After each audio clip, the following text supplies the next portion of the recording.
Hola, ¿qué tal? Nosotras hablaremos un poco acerca del caso de Robert Bardella, el carnicero de Kansas City.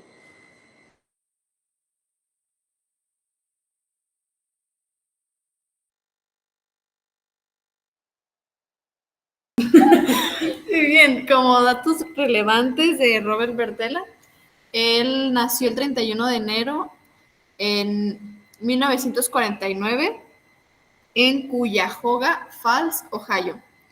Robert Bardella fue criado por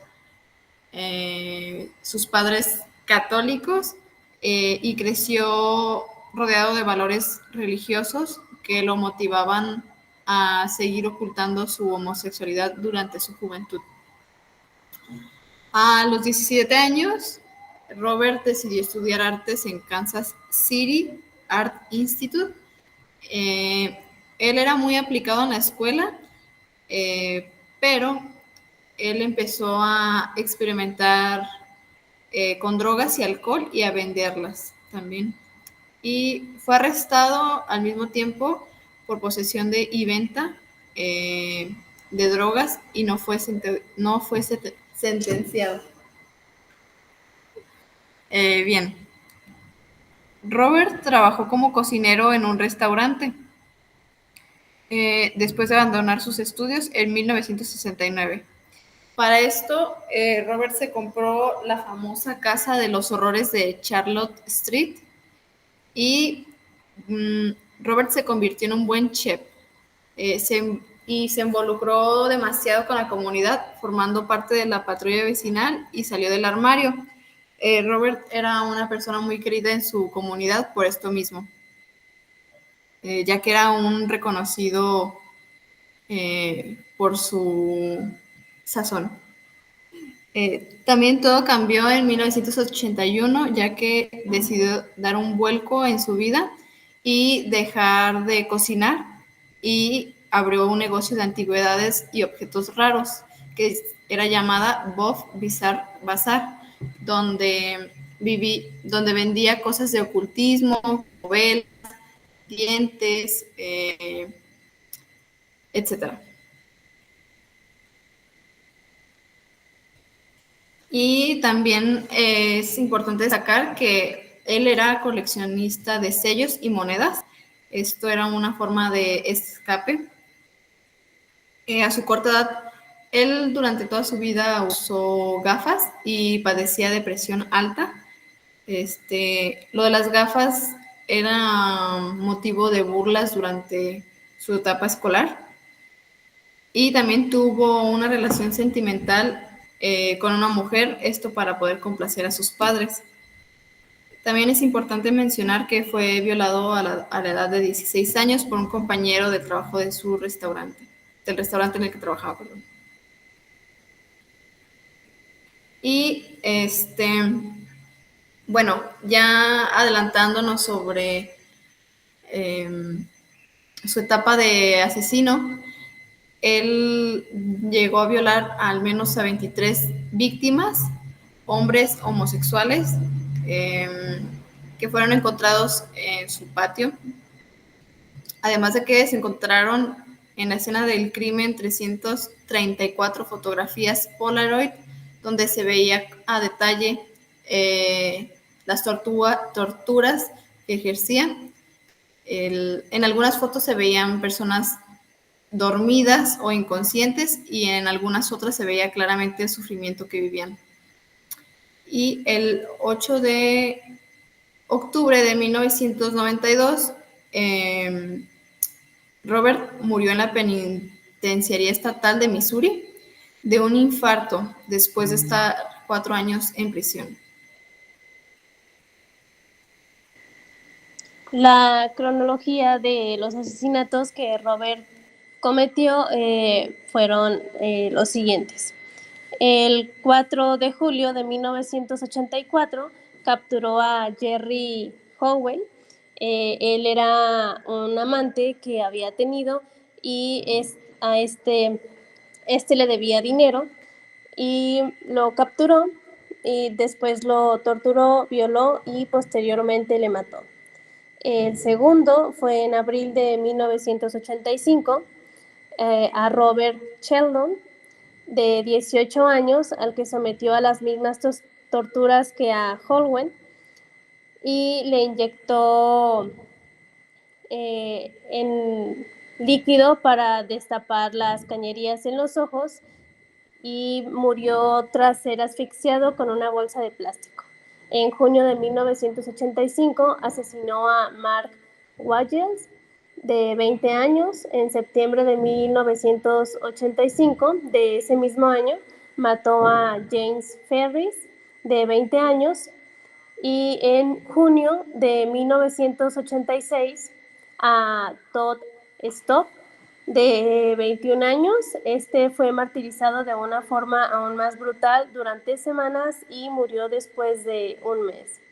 En julio de 1987 a Larry Person, de 20 años. Este fue sometido por Berdella a las mismas clases de tortura que a los anteriores, y después de 6 semanas de tenerlo esclavizado, lo mató de una paliza severa cuando él trataba de escapar, y conservó la cabeza de Sheldon y de Larry en el congelador.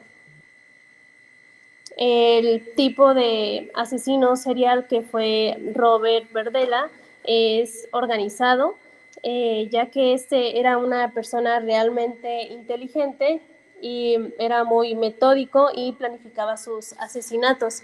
La estrategia que él utilizaba era para cazar a sus víctimas. Bueno, él solía asistir a bares gays y posteriormente invitaba a estos hombres jóvenes, de casi todos dedicados a la prostitución, a su casa. Eh, y también casi siempre solía utilizar los mismos métodos de tortura. Robert tenía un alto grado de control sobre la escena del crimen. Este limpiaba y envolvía los restos en papel y los metía en bolsas plásticas, dejándolos en los contenedores para que la basura lo recogiera. También escondía muy bien la evidencia, no encontraron tantos restos de cuerpos humanos, y guardaba fotografías, y también tenía un diario donde hacía registros de cada víctima, donde anotaba el nombre de la víctima y todas las torturas ejercidas a cada uno. Lo que motivaba a este asesino era el poder y el control. Él disfrutaba mucho ver a sus víctimas humilladas, y a la edad de 16 años fue abusado sexualmente por un compañero de trabajo. Él era de personalidad muy autoritaria y dominante. De hecho, decían algunas de sus víctimas a las que fueron violadas, que solía ser pues muy autoritario. También insistía mucho en prestarles dinero o darles alojamiento en su casa para que después se sintieran en deuda con él y así accedieran a todas sus exigencias. Él no sentía empatía ni arrepentimiento y consideraba a sus víctimas como juguetes o desechos. El estudio victimológico, aquí las características que todas las víctimas tenían era que todos solían ser hombres homosexuales entre los 18 y 20 años de edad, y también las víctimas eran amigos o conocidos suyos, personas con quienes tenía una relación, y hombres vulnerables sin hogar.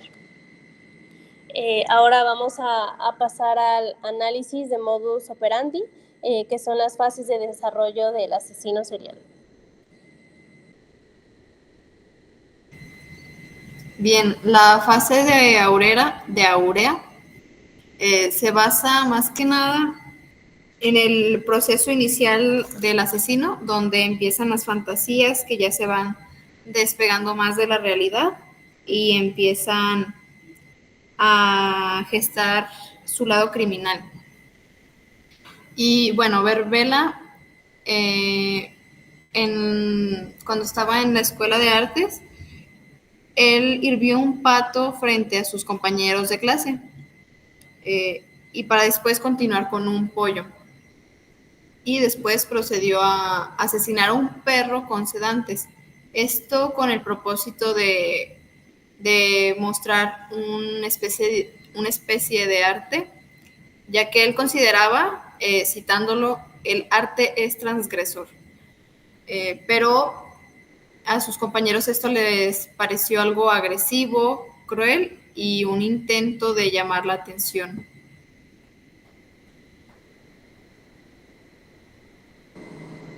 En la fase de pesca, bueno, Robert era considerado un excéntrico, pero un buen vecino. Era amable, tranquilo y era muy cooperativo con su comunidad. Por esto también se le hacía fácil capturar y seducir a sus víctimas. Bueno, como lo dijimos anteriormente, aquí para pescar a sus víctimas solía asistir a bares gays donde se frecuentaba la prostitución y también daba alojamiento a hombres vulnerables sin hogar. Sabía que eran lugares donde encontraría con facilidad a sus víctimas.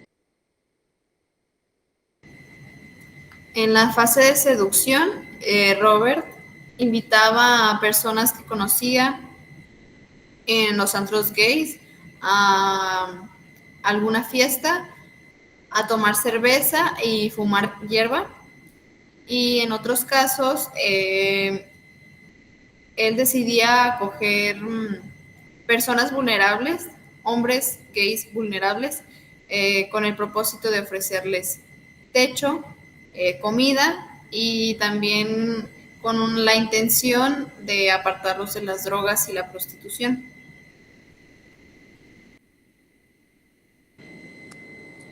La fase de captura. Aquí lo que él hacía era, le servía una cerveza con acepromacina eh, y bueno, aquí era donde la víctima, al tomarla, al ingerirla, comenzaba a sentir que había algo mal. Y posteriormente solía atarlos a su cama y les amenazaba mostrándoles fotografías de sus víctimas anteriores y diciéndoles que si no cooperaban les iba a pasar lo mismo.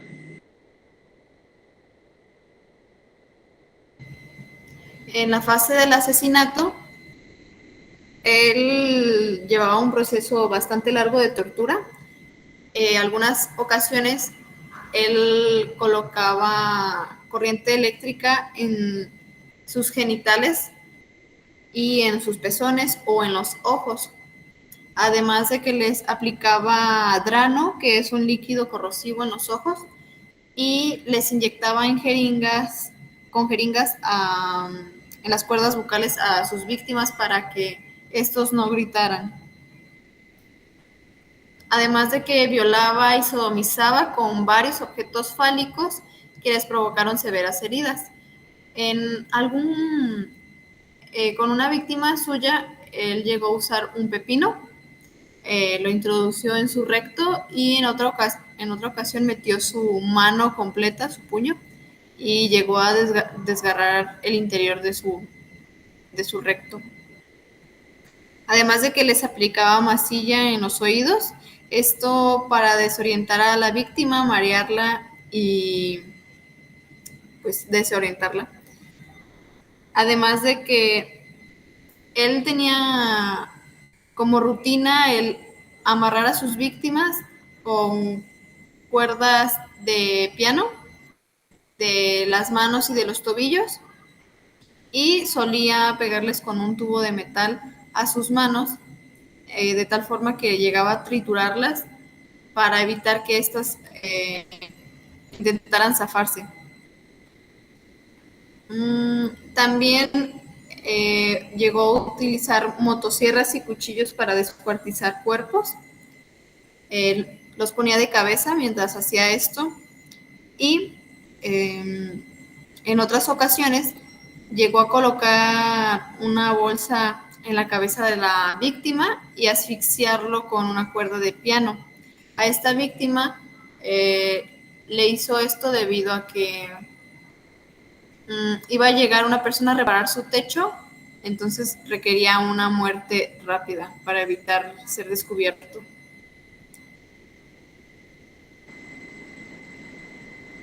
La fase fetichista, aquí Robert conservaba cráneos humanos, encontraron también dientes guardados en un sobre, enterraba huesos en su patio trasero, eh, tenía videocassette de los asesinatos y torturas, fotografías y audios de las víctimas. Bueno, aquí decían que parecía como si estuviese haciendo un reportaje. También tenía diario donde escribía todas las torturas ejercidas a cada víctima. Electrocutaba en la zona del pecho y ano. Les colocaba un collar de perro. Sodomizaba con distintos objetos y también se masturbaba con las fotografías que había tomado de las víctimas anteriores antes de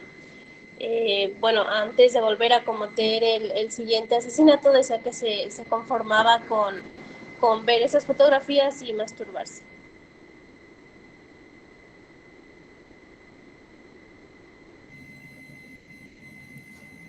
Y en la fase depresiva, Robert inicialmente no tenía la intención de asesinarlos. Su propósito era torturarlos y le llenaba esto de frustración y tristeza el hecho de que murieran repentinamente. Su intención era torturarles para satisfacer sus deseos sexuales y usarlos como objetos, además de humillarlos.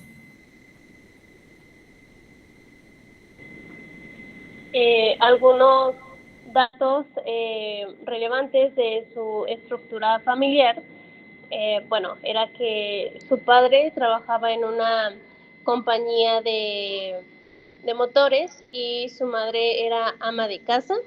Su papá murió a la edad de 39 años por un infarto el día de Navidad de 1965. Aquí Robert se puso extremadamente sentido y molesto con su madre por volverse a casar después de la muerte de su padre. También tenía un hermano llamado Daniel, que era 7 años menor que él, y su familia era profundamente religiosa y asistían regularmente a misa.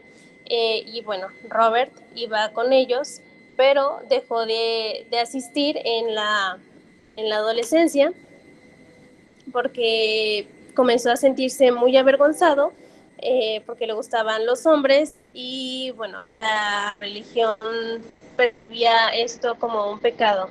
Entonces eso hizo que se alejara de la iglesia y en la infancia era un niño,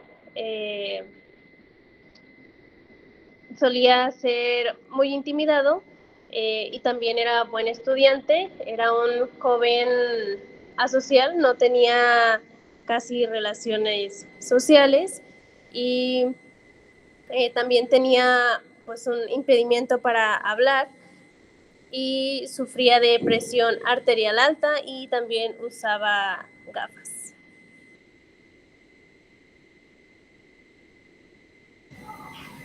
Y bueno, aquí creo que Robert Verdela ha sido, para nosotras, uno de los casos eh, más atroces. Todos los asesinatos que cometió fueron realmente escucharlos y ver imágenes fue un poco perturbador.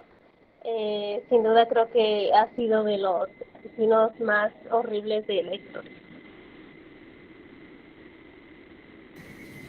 Cabe mencionar que su psiquiatra también llegó a evaluar a Jeffrey Dahmer y a John Wayne Gacy y menciona que nunca había visto un asesino de tal nivel y le resultaba también perturbador. Y pues gracias por la atención y esto sería todo. Espero que les haya agradado.